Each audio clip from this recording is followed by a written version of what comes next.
সবুজ ফসলে ভরে উঠেছে নওগাঁর চরাঞ্চল। শুরু হয়েছে নানান ধরনের ফসল উৎপাদন। চরের মাটির উর্বরতা শক্তি বেশি হওয়ায় কম খরচে অধিক ফলনে লাভবান হওয়ার স্বপ্ন কৃষকের চোখে। নওগাঁ থেকে রায়হান আলমের রিপোর্ট, জানাচ্ছেন আশিকুর রহমান।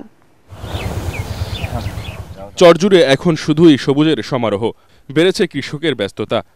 নওগাঁর আত্রাই, ছোট যমুনা নদীসহ বেশ কয়েকটি নদীর পানি নেমে যাওয়ায় প্রায় ২১টি চরে এখনও বিভিন্ন ফসল চাষে ব্যস্ততা বেড়েছে চাষিদের। চাষ হচ্ছে আলু, সরিষা, শসা, ভুট্টা, পেঁয়াজ, বাদাম সহ বিভিন্ন ধরনের ফসল।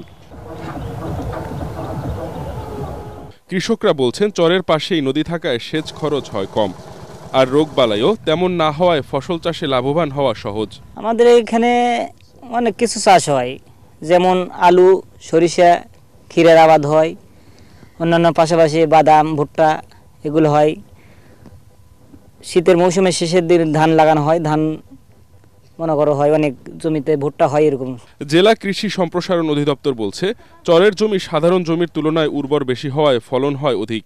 যে চর এলাকাটা আমাদের পতিত থাকতো, সেই পতিত জমিটাকে আমাদের চাষের আওতায় নিয়ে আসা হচ্ছে, তাতে একটা কৃষক বছরে ২-৩টা বাড়তি ফসল পাচ্ছে। এই বাড়তি ফসল প্রাপ্তিতে তাদের একটা বাড়তি লাভ হচ্ছে এবং চর অঞ্চলের কৃষক এতে করে তাদের অর্থনৈতিক যে সচ্ছলতার মুখ দেখছে। কৃষি সম্প্রসারণের তথ্য অনুযায়ী এবছর জেলায় ২৭১ হেক্টর চরের জমিতে চাষ হয়েছে বিভিন্ন রকম ফসল। Bureau report, ATN Bangla.